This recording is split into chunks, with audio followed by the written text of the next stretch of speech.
Bem-vindo ao Editor Tech, o espaço de análise e debate da tecnologia de amanhã, sempre baseado nos artigos do portal editortech.com.br.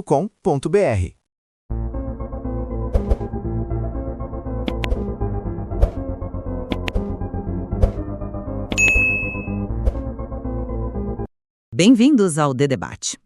Hoje a gente vai mergulhar numa análise sobre o que parece ser uma completa reinvenção do YouTube projetada para 2026. A plataforma que por anos viveu o que muita gente chama de guerra dos cliques, parece que está virando o jogo. O foco agora é em retenção profunda, relevância temática e satisfação do usuário. E a pergunta que sai desse material é meio inevitável. Essa evolução é, de fato, uma meritocracia que finalmente vai recompensar a qualidade? Ou, na prática, isso acaba criando um muro, uma barreira que só quem já tem dinheiro e equipe consegue escalar? Eu vou defender que essa mudança é positiva, que ela, de certa forma, democratiza o sucesso. E do meu lado eu vou argumentar que essa nova complexidade estratégica, essa nova camada de exigências pode acabar sufocando justamente a espontaneidade que fez do YouTube o que ele é, tornando a vida de quem está começando agora muito mais difícil. Olha, para mim essa mudança do YouTube é algo que já deveria ter acontecido há muito tempo. É a plataforma finalmente crescendo, amadurecendo, O algoritmo parece que finalmente está aprendendo a separar o joio do trigo.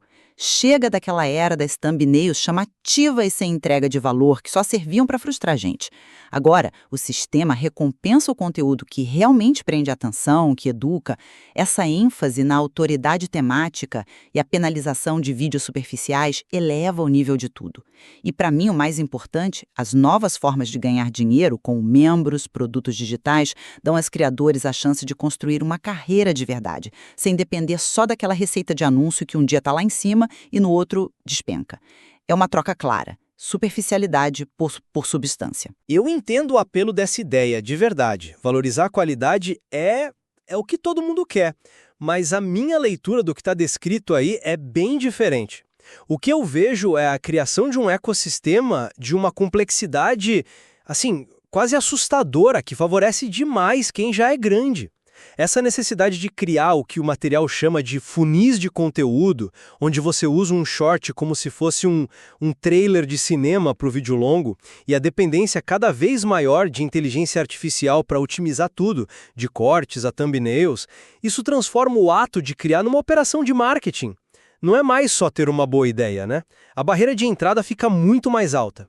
Pensa no criador independente com uma ideia genial, mas sem grana para uma produção impecável, sem tempo para gerenciar uma comunidade, ele já entra no jogo em desvantagem. O risco é o YouTube virar uma praça de alimentação de shopping, só com as grandes redes, e perder aquele restaurante de bairro autêntico que todo mundo amava. Mas aí é que eu acho que você está vendo a IA pelo ângulo errado. Para mim, a inteligência artificial aqui é a maior força democratizante que apareceu em anos. Pensa bem, ferramentas de dublagem automática. Isso permite que um criador de uma cidade pequena no Brasil fale com o mundo todo em vários idiomas com um clique. Os cortes inteligentes pegam seu vídeo de 20 minutos e já criam 10 versões para shorts, reels, coisas que antes exigiriam um editor em tempo integral. A IA está fazendo o trabalho pesado, o trabalho técnico. Isso libera o criador para focar no que ninguém mais pode fazer por ele, a sua narrativa autoral, a sua voz única. Em vez de criar uma barreira, a IA está entregando um megafone para quem antes não tinha voz. Eu vejo porque você pensa assim, mas essa visão me parece um pouco otimista demais. Essas ferramentas, elas não eliminam a estratégia, elas a tornam o centro de tudo. O sucesso deixa de ser sobre a pureza da ideia e passa a ser sobre a habilidade de pensar em conteúdo modular. Ou seja, já criar pensando em como a IA vai fatiar aquilo. Mas você realmente acredita que isso nivela o jogo?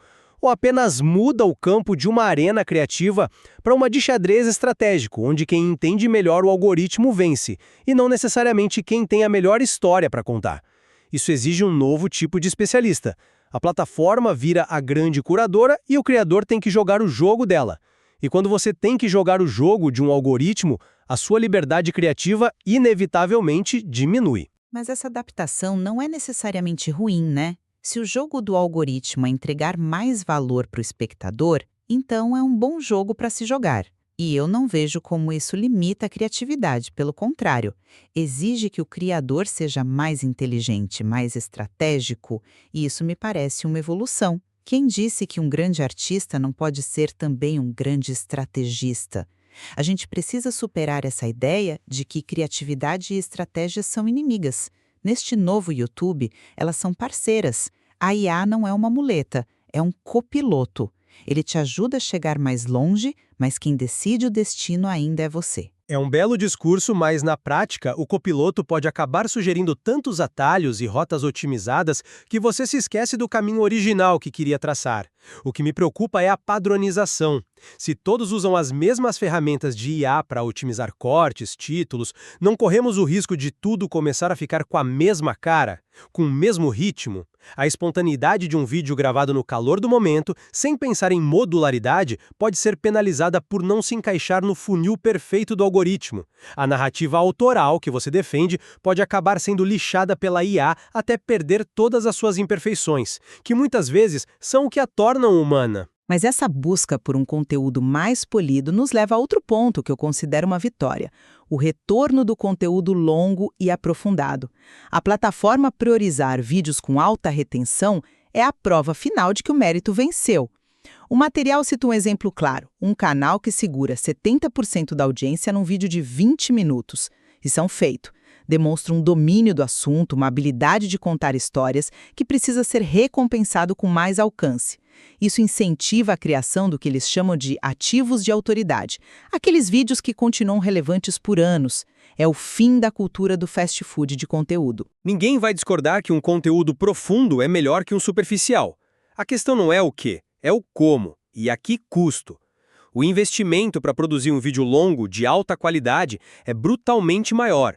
E eu não falo só de dinheiro, eu falo de tempo. Tempo de pesquisa, de roteiro, de gravação, de edição.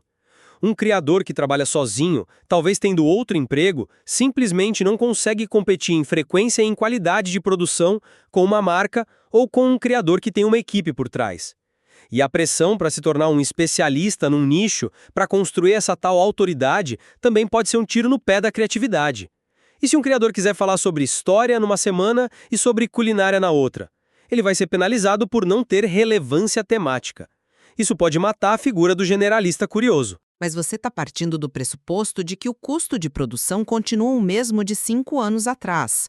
Hoje, um smartphone grava em 4K. Editores de vídeo gratuitos são extremamente poderosos. O acesso a ferramentas de alta qualidade nunca foi tão barato. O que o novo algoritmo pede não é um orçamento de Hollywood. É dedicação. E sim, talvez um criador solo não consiga postar 3 vídeos longos por semana. Mas talvez ele nem precise. Se ele fizer um vídeo incrível por mês, um ativo de autoridade real, a plataforma pode recompensá-lo mais do que recompensaria 10 vídeos medianos. É uma troca de quantidade por qualidade. As pessoas reclamavam do excesso de conteúdo ruim, agora que a plataforma cria um incentivo para o bom conteúdo, as pessoas reclamam que dá muito trabalho. Não dá para ter os dois. O seu argumento sobre as ferramentas é válido, mas ele ignora o recurso mais escasso de todos: o tempo. A ferramenta não é o gargalo é o ser humano. Pesquisar, escrever um roteiro denso para 20 minutos, gravar e depois editar. Para uma pessoa sozinha, isso pode levar 40, 50 horas, uma semana inteira de trabalho. Uma equipe de 3 pessoas faz isso em 1 dia e meio. Essa é a desigualdade real. Não é o preço da câmera, é o valor da hora. O criador solo está numa corrida de 100 metros rasos contra uma equipe que está de revezamento. E no final do mês, a equipe produziu muito mais ativos de autoridade, enquanto o criador solo está exausto. A qualidade pode até ser a mesma, mas a escala é incomparável. Ok, entendo o ponto sobre o tempo. Mas é aí que entra a peça final desse quebra-cabeça: a diversificação da monetização. Ela resolve parte desse problema. Os modelos de assinatura, os cursos, os produtos integrados, eles são revolucionários porque mudam a lógica. Você não precisa mais de milhões de visualizações para ter uma carreira. Você precisa de 1000 fãs verdadeiros, dispostos a te apoiar diretamente. Isso gera uma estabilidade financeira que a publicidade nunca deu. O exemplo do canal de culinária que vende os próprios utensílios é perfeito. Esse criador não depende mais se o vídeo dele vai viralizar. Ele construiu um negócio sustentável. Isso é autonomia de verdade. Eu não estou convencido. Eu vejo essa oportunidade como uma sobrecarga perigosa. Cada uma dessas fontes de renda é, na prática, um negócio inteiro para administrar. Gerenciar uma comunidade de membros exige criar conteúdo exclusivo, moderar. Vender um curso digital significa criar um material, fazer marketing, dar suporte.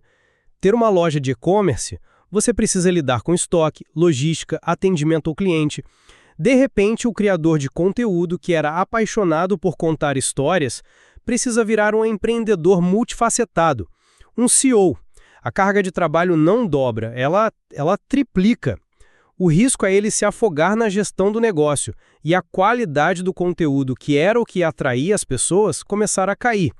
Em vez de autonomia, isso pode ser um caminho direto para o burnout. Ele já está, por definição, construindo uma marca. A plataforma está apenas dando a ele as ferramentas para monetizar isso de forma mais direta. Não é uma obrigação, é uma permissão. Ninguém está forçando o criador a lançar um curso, mas se ele tiver o conhecimento e a vontade, a ferramenta está ali. Por anos, os criadores ficaram reféns do humor dos anunciantes. Agora, eles têm o controle. É a diferença entre ser um artista que vende sua arte na rua e ser o dono da sua própria galeria. Mas nem todo artista quer ou sabe ser um galerista. A beleza original do YouTube era exatamente essa simplicidade. Uma câmera, uma ideia, uma voz. Essa nova estrutura, que praticamente exige que o criador seja também um gerente de marketing, um especialista em logística e um CEO, ela pode afastar justamente as vozes mais puramente criativas. E, sejamos honestos, não é uma permissão, torna-se uma expectativa. Se os criadores de sucesso no seu nicho estão todos vendendo cursos, você se sente pressionado a fazer o mesmo para competir. O sucesso passa a ser medido mais pela sua perspicácia para negócios do que pela originalidade do seu conteúdo. O criador artista é forçado a competir com o criador CEO, e a gente sabe quem costuma vencer no mundo dos negócios. Então, para resumir a minha posição, eu vejo que essa transformação do YouTube, mesmo sendo mais exigente, cria um ecossistema mais justo e sustentável a longo prazo. Ao recompensar a profundidade, a autoridade e a conexão real com o público, a plataforma finalmente amadurece. Isso beneficia tanto os criadores comprometidos em entregar valor, quanto o público que vai encontrar conteúdo de muito mais qualidade. E, para concluir o meu ponto, eu acredito que essa mesma busca por profundidade, embora bem intencionada, levanta barreiras estruturais que ameaçam a diversidade do ecossistema. A complexidade crescente favorece as operações já profissionalizadas. Isso pode tornar o YouTube um lugar bem menos acolhedor para a próxima geração de talentos independentes, que sempre foram a alma da plataforma. Apesar da nossa discordância, em um ponto nós podemos concordar. A era da viralidade superficial, dos cliques por cliques, parece ter realmente chegado ao fim. O material deixa muito claro que o futuro não pertence a quem faz mais barulho, mas sim a quem consegue, de fato, reter, educar e transformar sua audiência. Exatamente. O debate que fica, e que talvez seja o mais importante, é sobre quem terá as ferramentas, o tempo e os recursos para conseguir fazer isso nesse novo cenário tão competitivo. E isso nos mostra que a verdadeira questão para todos na plataforma, de agora em diante, é sobre como conseguir construir profundidade em meio a tanto excesso. Você ouviu o artigo YouTube 2026, o ponto de virada da economia da atenção, publicado no portal editortech.com.br.